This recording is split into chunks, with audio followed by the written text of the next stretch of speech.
Hello everyone, I'm Yanina Petrovskaya from RLP Liechtenstein, and we are going to discuss with you today security token offering milestones, what needs to be done before you conduct or while you conduct a security token offering, especially in Switzerland or Liechtenstein.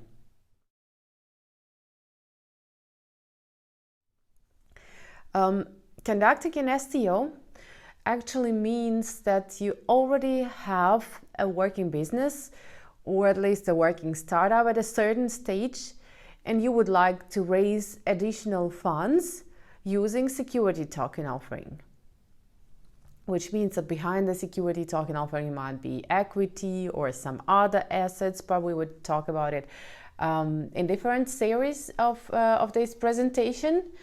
You need to take into account that security token offering is actually a complex project. It is something in between ICO and IPO. It's not that much regulated as IPO, but still it requires a lot of attention, a lot of work of your business team before you get it done. And apart from the business and the team itself, you also need a written down business plan and so-called tokenomics, which means you need to understand how your business is going to develop, what will be the main milestones for growth, and if you issue security tokens promising to investors some part of dividends, some other revenues, participation on revenue or some payment stream, you need to understand how it's going to work, because a security token offering means a higher level of liability towards investors. And before the project come to us, we really recommend them to have this business plan and worked out tokenomics, at least in basic understanding what they're going to tokenize before they actually jump into this project. The legal part is actually just one part of the whole picture.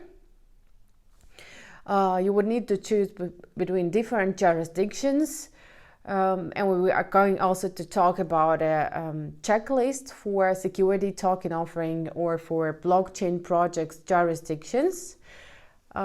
Legally is of course very important, because most likely for security token offering you would need to issue a prospectus, or at least to have a homepage with written down policies, to do KYC and AML of your investors, provide them with investors agreements, etc.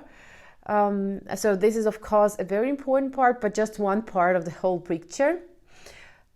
The next part, and is extremely important, is your relations with investors relation, PR and marketing. Normally, it's either done by the projects itself, if you have in-house team or some freelancers or external experts that support you with doing with your marketing and PR strategy, connect you with relevant investors. There are also on the markets, I would say, a large number of advisors with various experience and background in different part of this world. Some specialize on American market, others on Asian or European markets. So you really have to also think about this part of security token offering, because it is crucial for attracting investors. When writing your business plan, you also have to consider whether you would be able to trade those security tokens on a regulated exchange. For now, to be honest, those exchanges, at least in Europe, are in the process of getting their licenses.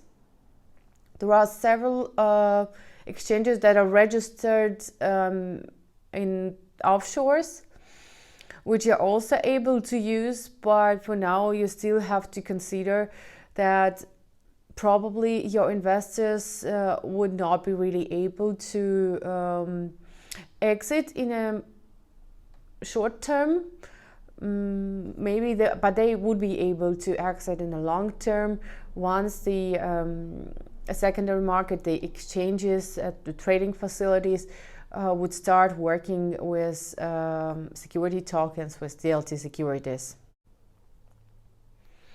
Of course, it is really important that you also prepare yourself, prepare your team, prepare your investors for conducting STO with certain means, with budgets, both for supporting your team, for some technical issues, for issuing security tokens, for legal advisors, for PR and investors relations advisors, for marketing advisors. You have to plan these budgets well in advance, to calculate them and to see how much it's going to cost you and whether it's worth it actually doing an STO, because it's a complex, quite complicated, not very easy process of attracting investors using security tokens. And you might agree with some of the advisors on various models for their remuneration. It might be some fixed budgets, or it might be some fixed plus success fee. There are very few advisors who work on a success fee basis only, because in a lot of cases it's not really up to them if you raise the money or not, because it also really depends on whether your project is really attractive for investors in terms of growth and possible revenues.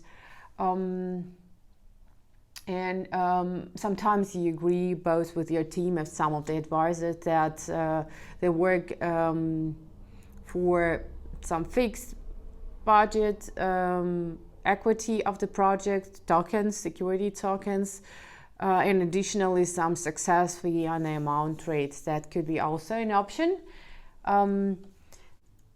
You should really calculate those things well in advance to be able to understand how much you're going to spend, how much you're going to raise, and whether it's really worth it doing an STO.